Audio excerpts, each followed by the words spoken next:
All right. It said that we would get started at 12:05 Eastern on the dot. It is 12:05 Eastern. Thanks everybody for joining us. We are fired up for this session.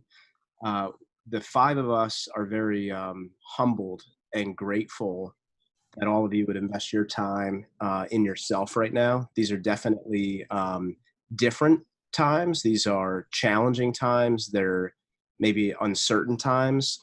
At the same time, these are very exciting times and opportunistic times. And the five of us are all coaches and have been in the industry for a while and just have a passion to serve others. And we are very grateful that we have an opportunity to serve you here today with sharing hopefully ideas and strategies, perhaps language, and things that can make an impact for you in your personal life and in your business. So thanks so much for joining in. You can feel free to check all of us out on our different social media pages. We did not allow or we did not set up a chat feature for today. By design, this is not going to be a Q&A. This is really going to be the five of us sharing a focused 12 minutes of some things that we're seeing and ideas that we'd like to share with you. If you do have any questions for any one of the five of us, what I would just encourage you to do, feel free to go on our social media channels and just fire off a message. There could be a point at some point where we either do another one of these or each of us as individuals perhaps record a video that we post out there that can answer some of those most common questions. Let's transition over to Kristen. Kristen, I'm going to unmute you right now. A selfie before I transition it over to Kristen, man, a couple things that I wrote down that I thought were powerful. There's going to be fortunes made and lost in this time. What side do you want to be on? Our clients are buying us. The only way to escape fear is to stomp it beneath your feet. You need to sell when you cannot. I'll switch that. In life, you're getting better or you're getting worse. If I'm the very last insurance advisor or financial planner to talk with you about your life insurance program, would you buy from me today? Man, really, really awesome. I appreciate you, bro. Kristen, I'm going to transition over to you. Thanks. All right, I'm here. So good to be with you guys. Can you guys hear me? You can hear me? All right, good to be with you guys. I'm excited. So for those of you guys I don't know, I know a lot of the names on here. I'm a coach and consultant in the industry, been in the industry over 20 years, but I've also formerly an advisor and a managing director. So I feel like I've sat in a lot of the seats. So I really want to get real with you guys today and talk about both the changes and the new normal, as well as talk about the opportunities that this presents, because I think there's a tremendous opportunity if we leverage our time and our resources right now. So I'm going to cover two things in my time. First is how you can effectively work in this new normal, in our new condition. Many of you may be used to working from home, others may not, but I want to talk about how you can do that and how you can help your clients do the same. And then secondly, I want to cover what advisors should be doing right now. Scrolling through the names, I know we've got some people in the health and employee benefit space. We've got a lot of people that are on the life and annuity side. We definitely got some RAs and wealth managers in there. So I want to talk to everybody because we've got newer people, more tenured advisors. I want to hit everything. So let's dive in. I'm a strategy girl. Strategy and accountability is my thing. So we're going to talk a lot of strategies that you can use. So let's dive into working from home. What I'm hearing from my advisors today, as well as from their clients, is that the ones that are used to working from home and doing calls from home, this has not been a big issue for them. But for a lot of people, they're not, and they're being forced in home. I live in Atlanta, not shelter in place order right now. So most people are choosing to stay home and work from home. However, California just enacted that this morning. New York is they're not allowed to go out unless it's essential. My daughter's college town was just quarantined last night, and they're under a shelter in place. So people are freaking out a little bit. And I first and foremost want to make sure that we understand and recognize that, because it may be happening to you, but it certainly happened to a lot of your clients. So to a Selfie's point, I'm encouraging everybody to reach out and just show some grace and compassion to people. If you're not working from home, I want you to figure out what's your style. Like, do you work best when you're by yourself? Do you need total quiet? And set up a good environment for you to be able to work from home. but also make sure that you're sticking to a schedule. The opportunity in this is if you can schedule in clients just like you would normally if you were going out to see them, you have recaptured so many hours during the day. Because in today's world, I know where we live, and certainly in LA and a lot of cities in Texas, it's a 2-hour commute. We spend 2 to 3 hours in the car. So what I want you as advisors to think about is you have just recaptured 2 to 3 hours every single day. And the people that are going to come out ahead on this are the people that learn to leverage those 2 to 3 hours. So making phone calls, scheduling coffee dates, anything like that that you can do with your clients. So make sure you're setting a schedule and sticking to it. At the same time, working from home, I want you to limit distractions. I know it sounds silly, but those of us that have children that are now homeschooling, and we have become de facto homeschool teachers, I'll be the first one to admit I'm a terrible teacher. I do not need to be teaching small children, especially when they're mine. So for a lot of people, I want you to understand that this is what your clients are dealing with right now. So our tendency is like, oh, I've got this open case inventory and I need to close it and I need to sell and commission run is here, or I got to get all these assets in this quarter. I want you to just step back for a minute and make sure that first and foremost, you're always putting yourself in the eyes of your prospect. So when you do reach out to them, there are tremendous opportunities with relaxed underwriting and things like that. But when you reach out to them, say, hey, how you doing? How you doing with the kids home? If you know that your client or prospect has young children, send them resources. I've probably sent out 100 emails this week with links to museums that are offering online tours, Broadway plays that are streaming for free. These are the things that when things start to settle down, your clients and your prospects are going to remember you for that. I don't know whether or not they're going to buy more insurance or take more investment. My hope is if they're heavy in cash, they're throwing money in the market, but we don't know that. You can certainly, as advisors, make sure you're advising them properly to do so. I just want you to remember the human piece to make sure that they're doing the right things. So if you can limit your distractions and help your clients limit theirs by providing some resources for them, it becomes a lot easier. Other things working from home I want you to think through just real quick are make sure you're taking a lunch break. I mean, stop, go eat some food, connect with your family, sit down and have dinner together. All the things that we've been rushing that we haven't taken time to do, make sure you're doing that. Get outside, walk around, do anything you can to keep your energy up.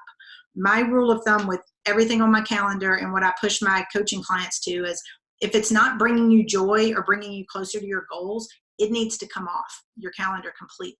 So this is a really good time to assess what's working and what's not for you, and to make sure that everything you're doing during the day is as optimal and as maximized as it can. If you're having to fit in now teaching and preparing way more meals than we are used to preparing in a week and running your practice, we've got to be efficient.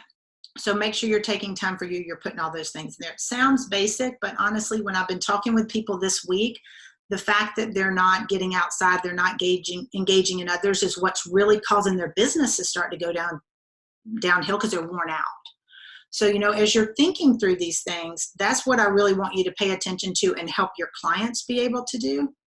Now, at the same time, here's my directive to advisors, and this really speaks to, I don't care if you're in the wealth management side, the insurance side, the health benefit side, whatever it is, I want you to be able to think through specifically what you can do. We have some very, very, very vulnerable clients and prospects right now. So if you are, first and foremost, you should have already sent out a letter or communication, something to your client base. If you have not, you need to get on that. Should have done it 2 days ago. But what I want to be different about this letter or this text, absolutely be real with them. They do not need to know how you're washing your hands and cleaning your surfaces. They've gotten that from every other email company and company out there. So that's why we're all unsubscribing from our email list right now. But if you can take time in your email to say, hey, my team's working from home. We are used to working from home. Our company is backing us. If you don't mind, I had a client that sent one out the other day that said, hey, if you don't mind my 5-year-old in the background, I'm good to do a Zoom call anytime, would love to help you. So people get it. And she got so many responses from that email because it was real. So make sure you're assuring your clients first and foremost. that you're reaching out to them. Besides just email though, proactively, as Selfie said this earlier, call all your clients, your top clients especially, and ask them. All I want you to say is, how you doing? How are you doing? Don't try to sell, don't try to push. If that comes up, to Selfie's point, they're going to ask you if they've got a question about what you've been working on, but ask them how you can help. We do, all of us, I'm sure, have some very, very vulnerable clients right now. There's a couple particular groups I'm thinking of. The first group is our retirees. So if you've got clients that are about to hit retirement or just past it, make sure you're calling them, because they're worried. Not only are they worried, if people are of advanced age, most of the time, if they're in facilities, senior living places, they're not able to have visitors. So try to figure out a way to connect with them, either via phone or FaceTime or what have you. Next, we've got the small business owners. We're seeing tons of this. I've got several friends and clients that are small business owners. Help them. Whoever helps them now is who they're going to remember. And I tell my clients all the time, your best client is somebody else's best prospect. So if you are not all over helping your clients right now, they are going to remember that when things start to turn around and we go back somewhat to normal again. And they're going to remember the people that did reach out and try to help. So if you've got small business owners, if it's restaurants, they're particularly vulnerable. Buy gift cards, buy them now, use them later. Same thing with online retailers, anything. Find your local shops and just pour into them right now.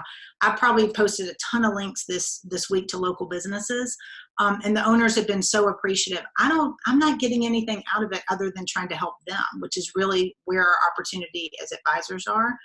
But then also, as an advisor, I want you to proactively determine what benefits your clients may have, whether it's through you, or whether it's through a local organization, a local charity, an industry organization. So restaurant associations, sporting arenas, facilities, the entertainment industry, all those people are out of work right now, completely out of work indefinitely. So proactively figure out what resources might be available for your clients, because when you call them and can say, hey, I came across this charity that's giving money directly to furloughed workers from the airlines, you're going to have so much credibility with them as an advisor. So that's really my main tips in trying to figure out how you can be as efficient and effective at home as possible. And at the same time, I want you to be as much of a giver as you can to your clients. So Mr. Rogers always said that when something goes wrong, look for the helpers. So our opportunity as advisors and in these industries is to really, really, really try to help. And I can assure you that doing that is going to pay it forward a million times over once we start to get back somewhat to our new normal. That's what I have for you. And then I will turn it over to Penny. Penny, before you dive in, let me just, if it's okay, let me just make one comment. For those of you that have clients, which is most all of us that are working from home, or just friends, Kristen had posted on her Facebook on Monday at 1:13 p.m. by far the best download that I've seen on working from home. There's images with it, but just like top 10 tips for working from home. Download it, share it with clients.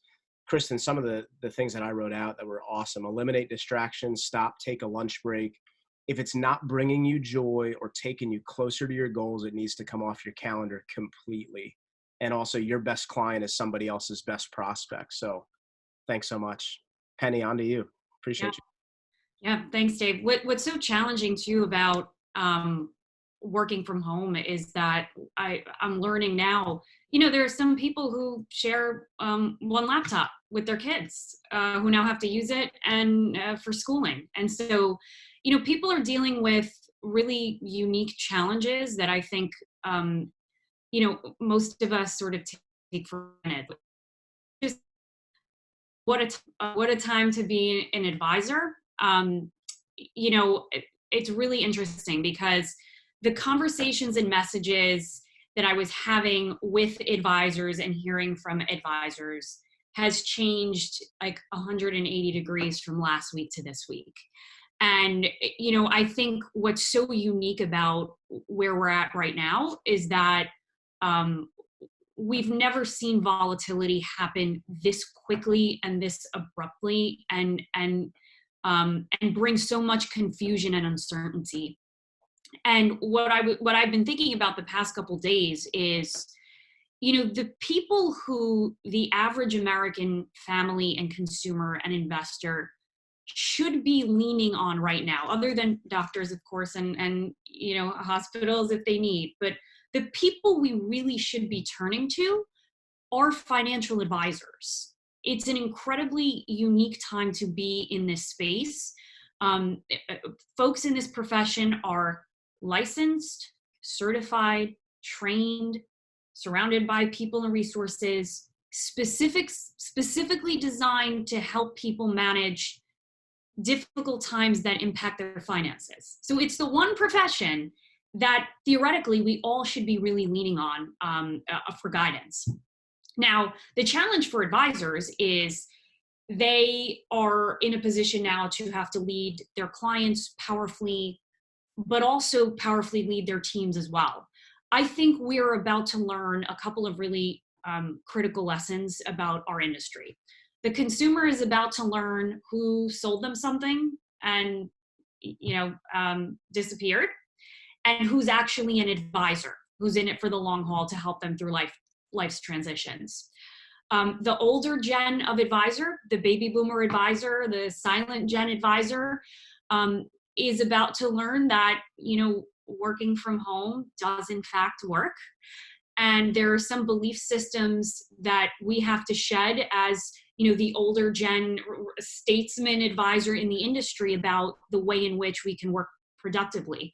Now, that being said, the younger advisor, so some of you folks have lead advisors or associate advisors on your team, the younger advisors are about to learn a really critical lesson in being scrappy.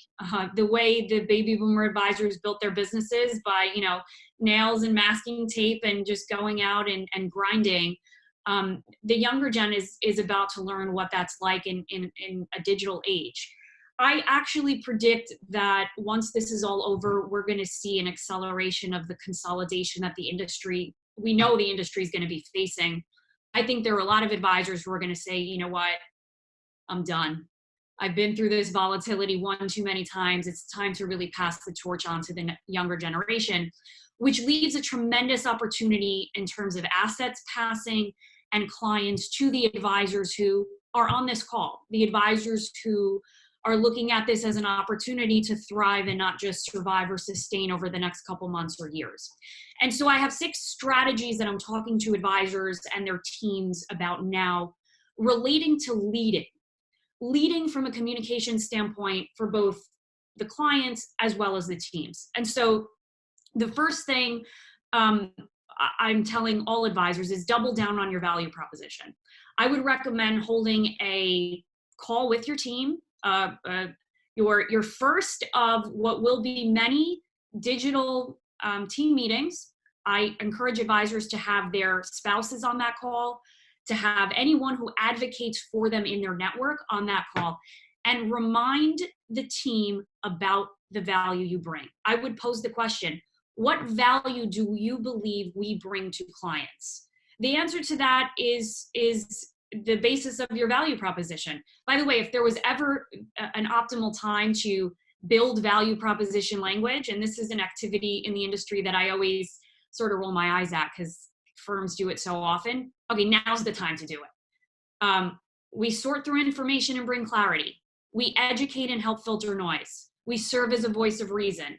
We tailor advice uniquely for the client. Something I've been talking to the industry a lot about over the past couple months is the advisor and institution that best connects and understands the client, not just demographically, but psychographically, how they make decisions, is the advisor and institution who will win moving forward.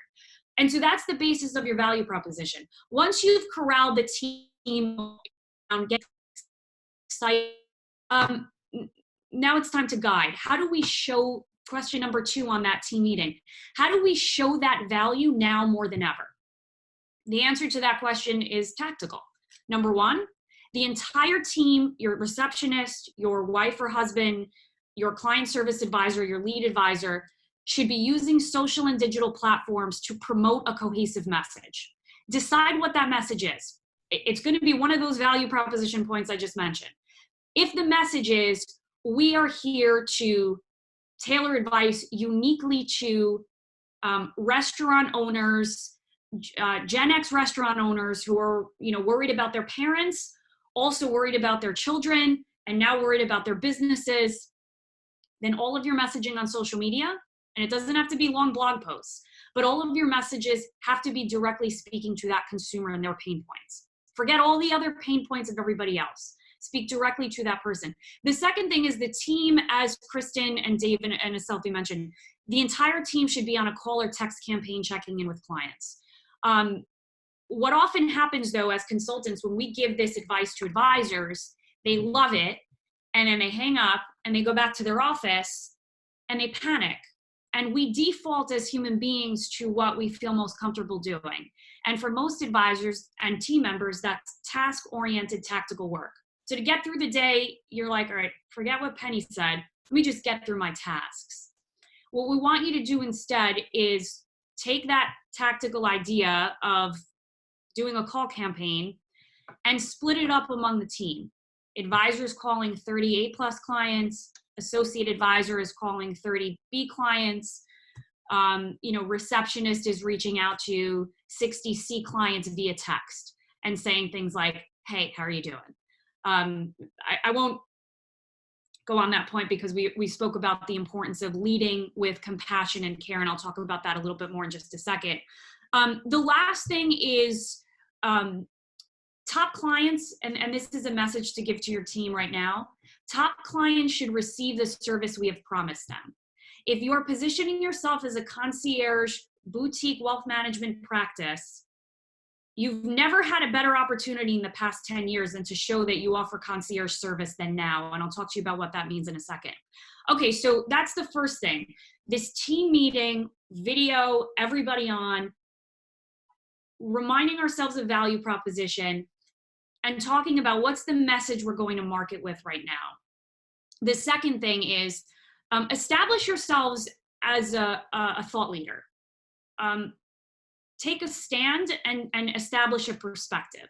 The way you do this is the same way every other company right now is doing it across the entire industry. Post a open letter or a bulletin on your website or whatever social profiles you use primarily, that summarizes what's happening in 4 parts. Number 1, clients, consumer, prospect. Here is a reminder of our philosophy on wealth management and investment management. We take a risk-based approach to financial planning. We take an active investing approach, whatever your policy and approach is, number 1. Number 2, here is what we know is happening right now. Here's where you're reinforcing that value proposition, right? That you help filter the noise. Here's what's happening right now. Here's where you give the reality of the stats. People want facts. Number 3, here are the things we don't know yet. I have been really vocal on social media, and some have been critical on me about how dangerous it is, how helpful, but also dangerous it is right now to keep the news on all day. The reality is there is a lot of things we don't know. And so being real with clients, to Kristen's point about what we don't know or have control over, is critically important. And then finally, here's what we're proactively doing. So here's our approach through bad times and good times. Here's what we know. Here's what we don't know. Here's what we're doing about it today. Make that an open letter that changes on a weekly basis. By the way, simply sending out a letter that your home office sent you to send out is not good enough. Maybe it was 2 weeks ago.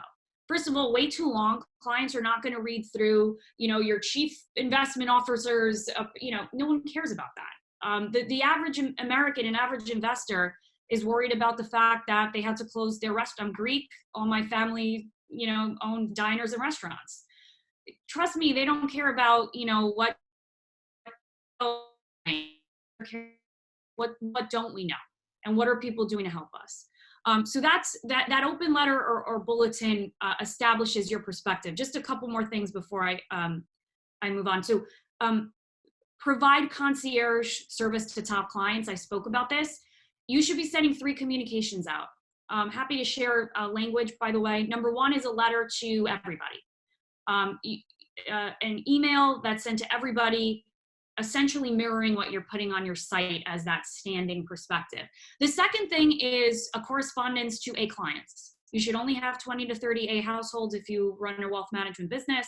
You should be sending them a personalized email with an executive summary. We've run a stress test on your plan. Even with the market going down 20%, here's the reality of what you can still achieve. Here's what you need to change. That's concierge service, not blanket email, but here's your plan and what's happening. The third correspondence should go out to people. You should cut the data in your CRM or Excel sheet, let's be honest. Opportunistic investors and planners, people who you know want to take advantage of the market, take advice from you, blanket advice from you because they really trust you and you understand. They should know that this is an opportunity for folks with a certain risk appetite and who have a certain time horizon. And a specific email to them, keep in mind, part of your job as advisor is to scour the industry for all the possible solutions and opportunities and bring them to clients. That's why they pay you a premium. That's why they don't just work with a robo-advisor. It's your job now, not just to help people maintain calm, but to say, hey, guess what? This is an opportunity. We want to set up 30 minutes to run through it with you. You should have the option to opt in if you want to. So all clients, A clients, opportunistic investors. The final thing I'll say, as it relates to leading team, tremendous opportunity to position yourself as a leader and right now establish a culture of leadership and self-accountability. And the way you do that is you remind team members right now about what the objectives are of the practice. I would recommend holding a team meeting and saying it's critically important that we together establish for the next quarter, what are we trying to achieve as an organization? Not what tasks are we trying to complete in a given day. What are we trying to achieve? We want to drive brand awareness in the community by being active on social media. We want to deeply engage our A clients by providing executive summaries and concierge service. We want to deepen our relationships with our COIs, and we want to process new business within 24 hours. That's what we're trying to achieve. However you achieve those results, people working from home, if it's at night, we know what we have to achieve. It's very, very important that we start shifting organizations now from being task-oriented, tactical to strategic-oriented, objective. And if you're a client on this, you know I talk about this all the time. Okay, last thing, practice empathy in all of our communications. We're going to see who has high EQ in this time and who doesn't. Very, very quickly before I turn it over to Kurt, who I work with, co-work with on a lot of cases and with clients, who's going to back me up on a lot of this. There's a big difference between having sympathy and saying this sucks and showing empathy. When you show empathy, you actually step into the shoes of the person suffering. And I want all my advisors who are frustrated and team members who are frustrated. I recently read I joined a webinar from an asset management company, and I heard them, I'm not going to say the name, but I heard them say to advisors, you should be asking your clients, is that really how you feel? Is that really what's happening, or is that how you feel? My recommendation is never ask that question to anybody. It's a rhetorical question that's getting clients to answer a specific way you want them to answer. That's not empathy. Don't ask rhetorical questions. Ask as many what or how questions as you can to open people's minds to coming up with solutions on their own, and enter conversations without being an aggressive or defensive listener. Nobody wants to hear about what happened to you in 1987 when the market went down, and individual people are having individual experiences right now, so keep it about them. Okay, I know that was a lot, but I hope that was helpful. And Dave, thanks for doing this. This is a great group of people, and appreciate you guys. Well, thank you so much. Before we move over to Kurt, there's a lot of awesome information that's been shared with Asilfi, with Kristen, with Penny. Just so y'all know, this call is being recorded. We will send it out, so you will have access to this to regurgitate some of it and absorb it a little bit more effectively. Penny, a couple things I wrote out. The consumer's about to learn who sold them something and is about to disappear. Or who's actually an advisor, right? And that you truly believe that after this settles, I believe the same. After this all settles, you said we're going to see an acceleration of consolidation in the industry. The same way our clients and our prospects will be better served to not lock in loss. The opportunity for us as financial advisors, wealth managers, insurance brokers, agents, general agents, leaders, stay the course in your business. And there's going to be an awesome opportunity for you in the future.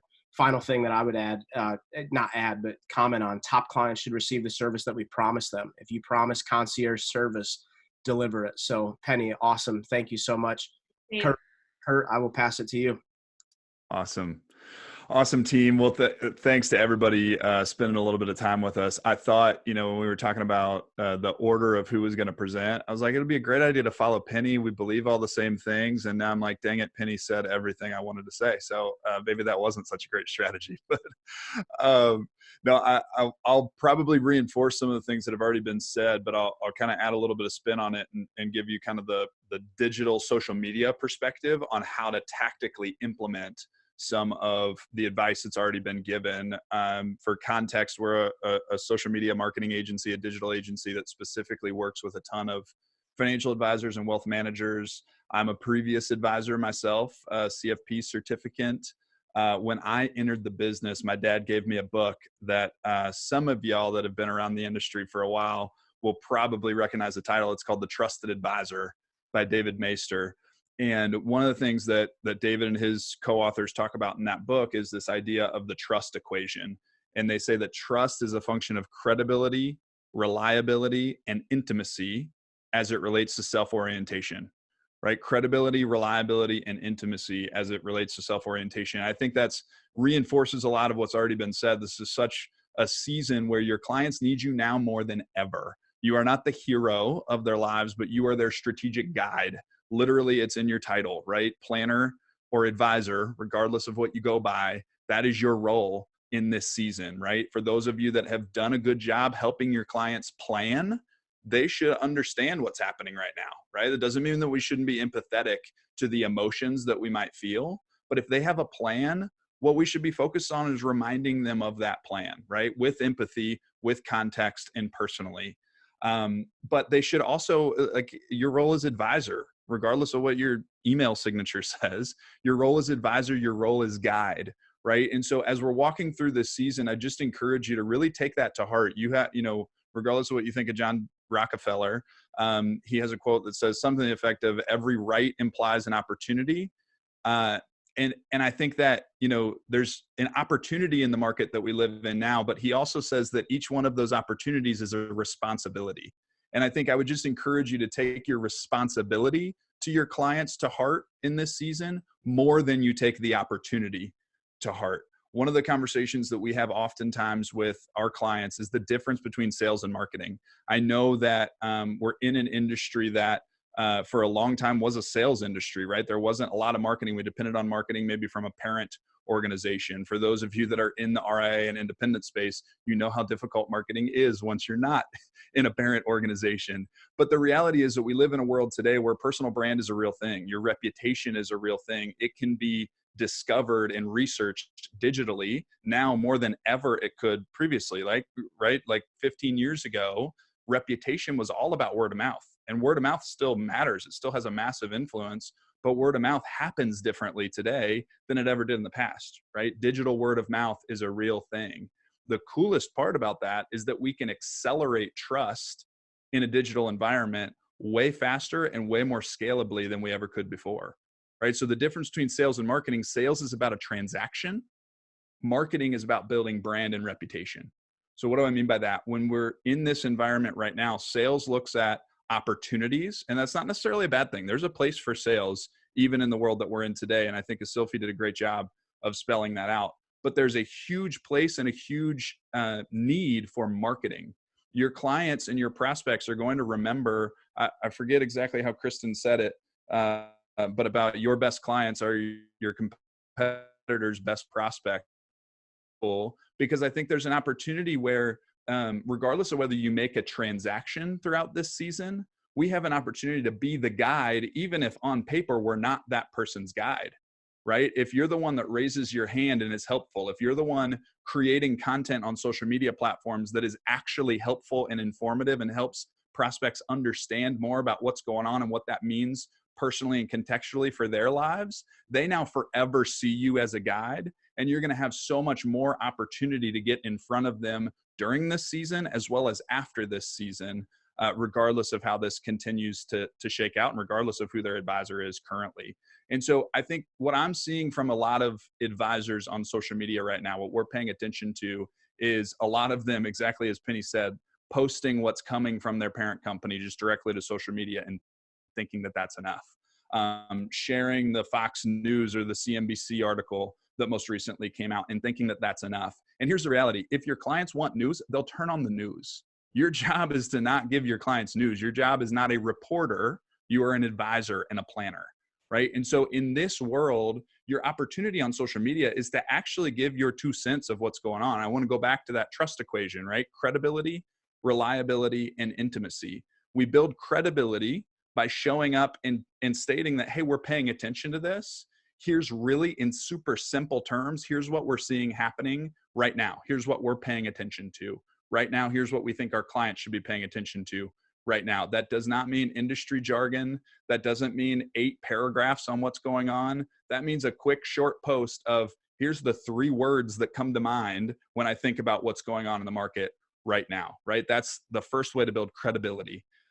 Reliability, show up regularly, right? Penny said it, like this is an ever evolving situation. That letter to your clients, that state of the union of what's going on should be evolving because the situation is evolving. We're getting new information almost by the minute, which can feel overwhelming to your client, but they need a reliable guide that can show up consistently and say, hey, we're paying attention to it so that you can go invest in your family, so that you can make sure that everybody's healthy, so that you can take care of those kids that are staying at home, so that you can play teacher right now for these next few weeks, right? We're going to take care of the rest of that so that you can focus on the things that only you can do, right? Anybody can manage a portfolio. Anybody can be the planner and the advisor. I'm going to be a great one during this season, right? But I'm yours. You are the only one that can be a dad or a mom to your kids. So you go do that, right? That should be the message right now. And then intimacy. What an amazing time to slow down enough.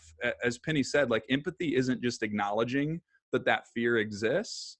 Empathy and intimacy is about actually spending the time to invest in that relationship and to say, hey, how are you feeling with all of this? I know that you shared with me when you first became a client that the market is really intimidating to you. So I can only imagine how this situation might feel for you, right?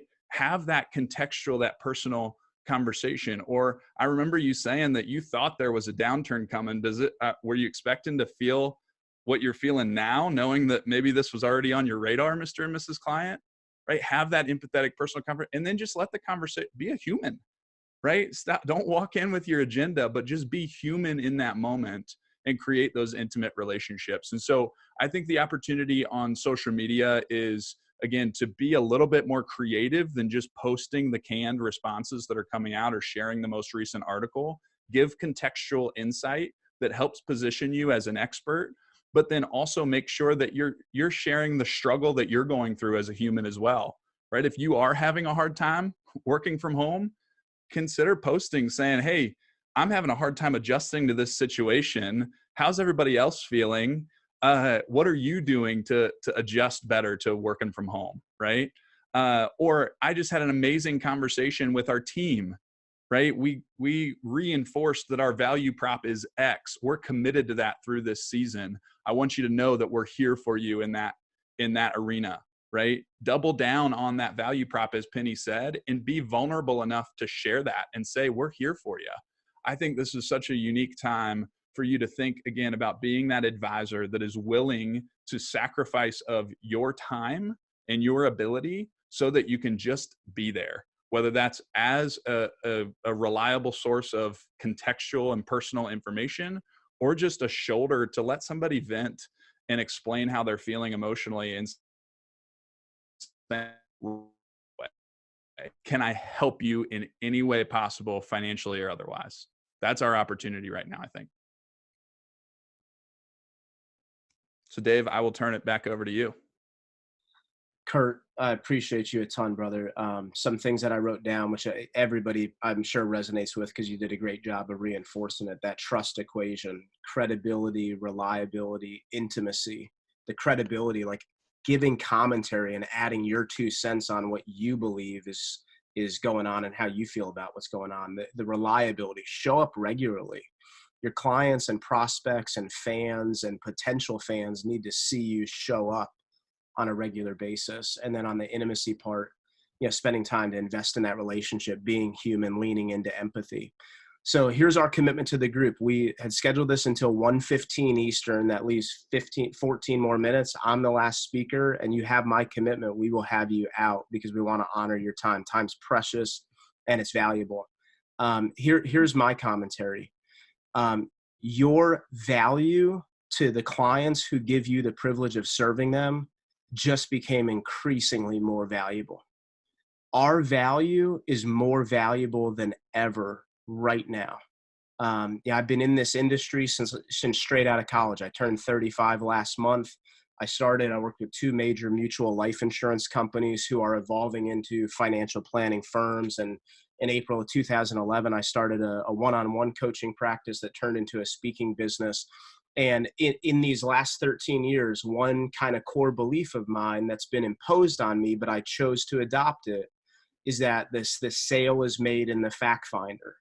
That very first conversation that we ever have with anyone, that is when they decide that they want to work with us, right?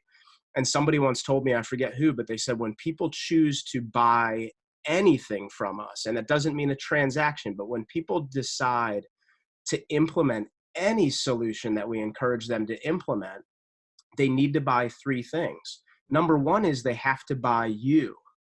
Number 2 is they have to buy whatever company it is or whatever platform it is that stands behind you that's going to honor the promise that's made to them. And then number 3 is they need to implement and buy whatever your specific solution is, right? In the time that I spend with y'all, I want to just really lean into that number 1, people buying you. At this point in time, I had a conversation with somebody early this week at the beginning part of the week. They're actually on this call right now. And they were sharing with me about one of their best friends who's up in the Northeast. And the best friend was really concerned because their parents had owned a restaurant, and with restaurants closing down, it was going to be a pretty significant turn of events for them. The monthly nut on their lease was well over $25,000 a month just to stay in the space. And their fear was they've had this business for 25 to 30 years. And they're wondering, am I going to need to shut down? Are we going to lose the family business? I have good friends that run a pizza parlor down here in South Florida. I'm in the Fort Lauderdale area, and we're going to support them tonight. We're going to buy a ton of gift cards and give them out to people in hopes that they'll stay in business. And they run a great business, but no business is free of risk right now. I had another person that's on this call message me before the call saying that their fiance is going through some challenges with work, and there's a lot of question marks around pay and income and what the future holds. And one of my mentors says, when you treat people like they're hurting, you're going to be treating a majority of the people correctly.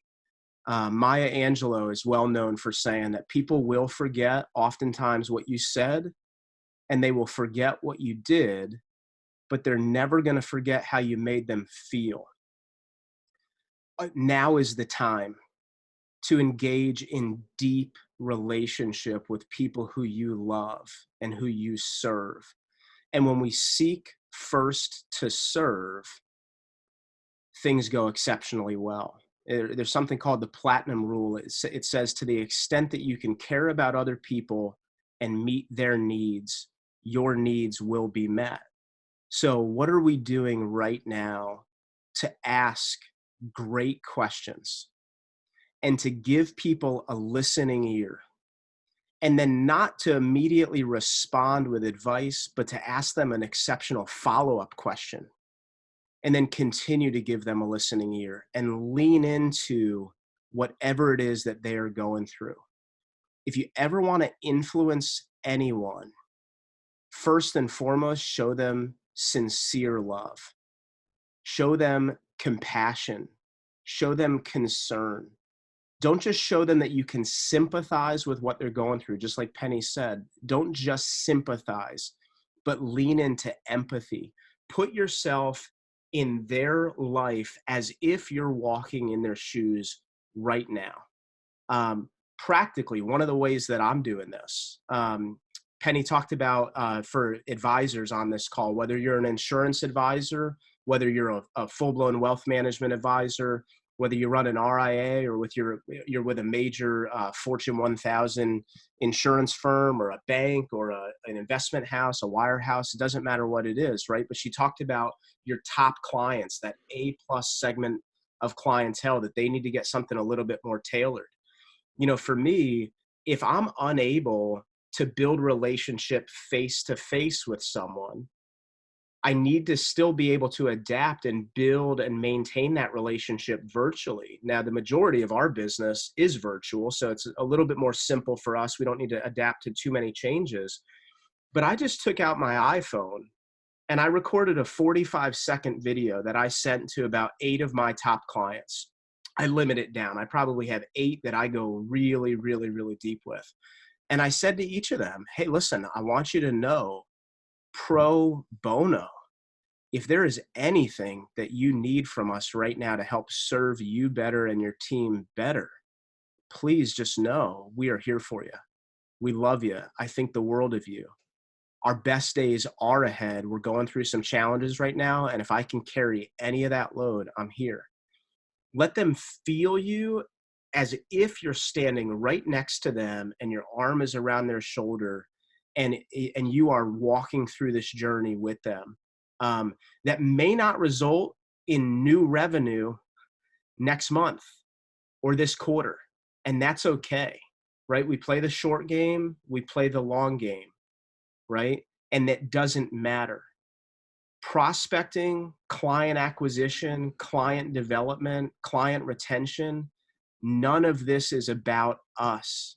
It is always, always, always about those people who give us the privilege of serving them at this time. So I knew that we would be done at 1:15. I expected that we may even be done a little bit earlier because that is the end of my prepared commentary. I just want to tell you, job well done for all of you. Just taking time, not only on this call, but in everything that you're doing to invest in yourself. You're not going to give yourself a round of applause necessarily, but job well done in pursuing growth and excellence in change. Kristen, I saw that, so I'll do it too. So, job well done. Thanks for just giving us the privilege of serving you.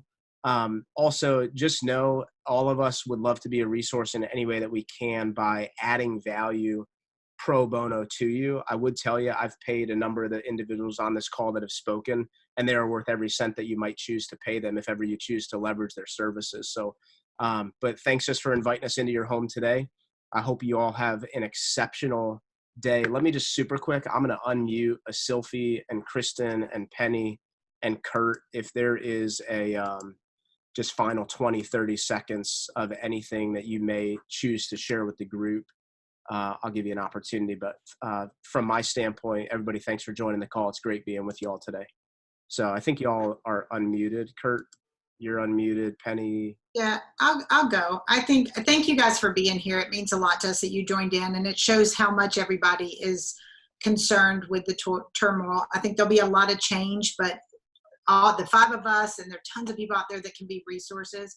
So whoever you reach out to, just lean on somebody else. And my hope and prayers for everybody is that you and your family stay safe and that you find the best that is in this challenge and this opportunity and move forward as gracefully and as productively and profitably as you can. So good luck.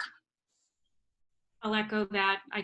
Speaking for 20 seconds is impossible, so I'm just not going to say anything. No. Thanks for being here, and stay well, everybody. Kurt, anything? Yeah, I mean, I think the reality is that the best businesses are the ones that choose to take this opportunity to innovate, and that let's not hope to go back to normal. Let's go to something even better and evolved through this season and help your clients, help your families, help the small businesses around. Awesome. Looks like Sophie's working on something. Sophie, anything you want to add in closing? Can you hear me now? You can. Okay. Yeah, no, I just wanted to encourage everyone again. I think it's all a matter of perspective, right? Is the glass half full, is the glass half empty? And we can take this as an opportunity again to cower down, or take it as an opportunity to shine, right? It's all perspective. So let's choose to look at things positively, right? Does a rose bush have thorns, or does a thorn bush have roses? It's a matter of the way you look at it, right? And so we can look at it as this an opportunity to grow and shine and help our clients. So best of luck to everyone. Be safe and be present. Awesome. Hey, thanks everybody for joining the call. Great being with you all. We will send out the recording as soon as we have it. Make it a great day. Thanks, everybody.